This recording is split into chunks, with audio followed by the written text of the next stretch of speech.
आप JDA department को ये गाइडलाइन नहीं कर सकते थे कि इन बेचारे गरीबों का, ये कहते हैं जिस वक्त बुलडोजर लगी हमने कहा कि एक कमरा रहने दो, एक वॉशरूम रहने दो, कोई लेडी वॉशरूम में जाएगी, लेकिन उन्होंने इनको घसीट के बाहर निकाला। प्रधानमंत्री जी, ये आपकी सरकार है। नजर जिनकी खुदा पे हो, इरादे जिनके पुख्ता हो, नजर जिनकी खुदा पे हो, तला तुम खेज मौजूद से वो घबराया नहीं करते। काबिले इज्जत मुअज़्ज़ज़ीन शहरी, मेरे साथ मेरी बैठी हुई माँ बहनें और बुजुर्गों, अस्सलामु अलैकुम, आदाब। मुझे तो समझ नहीं आता कि मैं कहां से शुरू करूं और कहां पे खत्म करूं, क्योंकि मौजूदा सरकार ने इतने जुल्म किए हैं, इतने जुल्म किए हैं कि अगर हम गिनने पे आ जाएं तो शायद हमारी उम्रें बीत जाएंगी, लेकिन वो जुल्म खत्म नहीं होंगे।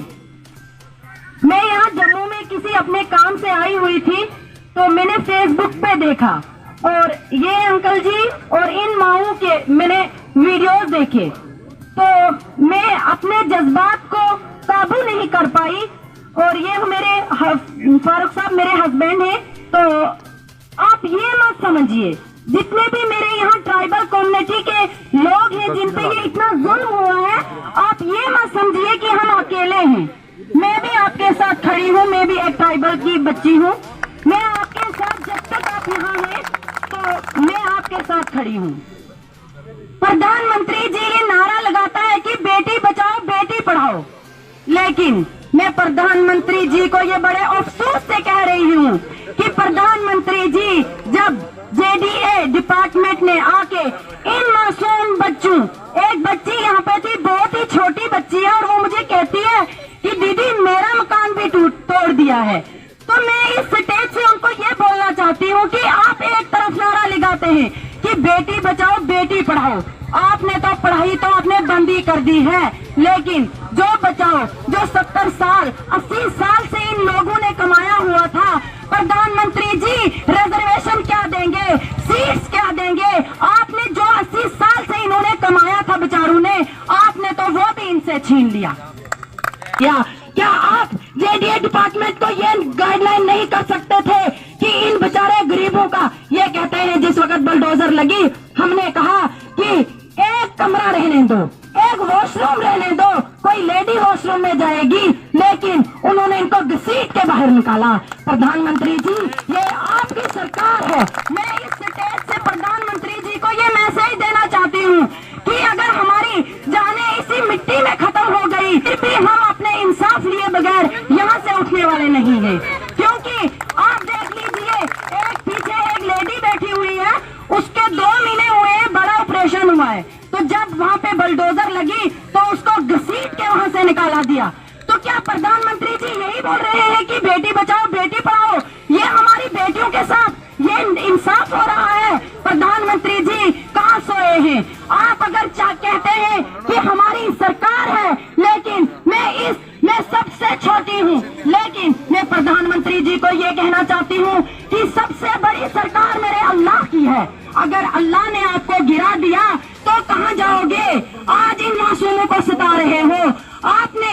अब मैं यहाँ से चल के आई तो ये क्या यहाँ से उस साइड में किसी का घर सरकारी रकबे में नहीं है, तो क्या उनको जुर्त करो उनको गिराने? इन मासूम बेचारे जिनके फटे हुए कपड़े, और ये बेचारा बूढ़ा एक मजलूम, कैसे इन्होंने 4 दिन से खाना नहीं खाया। प्रधानमंत्री जी, अगर आपकी सरकार में दम है तो यहाँ से जितने आगे ये सरकारी रकबे में आते हैं इनको तोड़ के दिखाओ, फिर आपकी सरकार को मानेंगे। लेकिन प्रधानमंत्री जी, आप क्या सोचते हैं कि आप ये सियासत करके तो आप दोबारा सरकार बना सकोगे? मैं यहाँ से ट्राइबल की बच्ची कहती हूँ, अगर हमारी जान पे, हमारी गर्दन पे छुरी चल गई, लेकिन मैं इन माओ बहनों के साथ से हटने वाली नहीं हूँ। प्रधानमंत्री जी, बहुत जुल्म हो गया, बहुत जुल्म हो गया। आप ये मेरा मैसेज सुन लीजिए, जहाँ भी जाते हैं वहाँ ट्राइबल पे, जहाँ भी जाते हैं वहाँ गुजरों पे जुल्म। प्रधानमंत्री जी, हमारे नाम से आपको इतनी नफरत क्यों है? रामिंदर राणा जी एक तरफ कहते हैं, मैंने उसका एक बयान सुना है है कि गुज्जर हमारा है और हम गुज्जर के हैं। पर राविंदर राणा जी, अगर आप गुज्जर के हैं तो इन मासूम चेहरों को देख लीजिए, इन गरीबों को देख लीजिए। 4 दिन से इन्होंने खाना नहीं खाया। आप कहाँ सोए हैं? आप राविंदर राणा जी यहाँ आके इनको इंसाफ क्यों नहीं दे पा रहे हैं? प्रधानमंत्री जी, जब तक आपकी सरकार रहेगी तो आप हमें बता दीजिए, क्या तब तक ट्राइबल के लोगों पे यही जुल्म होते रहेंगे? मैं यहाँ देख के तो हमें रोना आ रहा है। हमने फेसबुक पे देखा, क्या प्रधानमंत्री जी या उसकी किसी टीम ने आज तक इसकी किसी भी गरीब की आवाज नहीं सुनी? क्या आप इन पे जुल्म करके आप जीत जाओगे? प्रधानमंत्री जी, अगर अल्लाह ने एक बार आपको पकड़ लिया तो आपको पछताने का मौका नहीं मिलेगा। मैं अपनी माओ और बहनों को ये कहती हूँ कि पहले अगर आपने या तो लड़ाई शुरू ही नहीं करनी थी, अगर आपने ये लड़ाई शुरू की है तो आप पीछे नहीं हटना। हमारी पूरी कौम एक हो गए।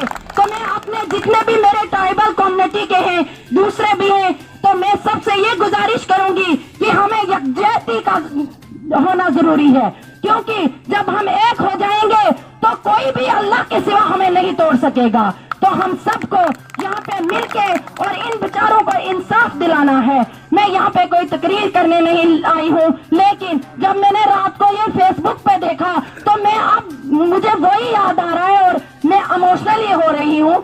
सबसे माफी चाहती हूँ, लेकिन मेरा ये मैसेज प्रधानमंत्री तक जरूर पहुँचा देना। तो इन्हीं अल्फाजों से मैं रुखसत चाहती हूँ। खुदा हाफिज।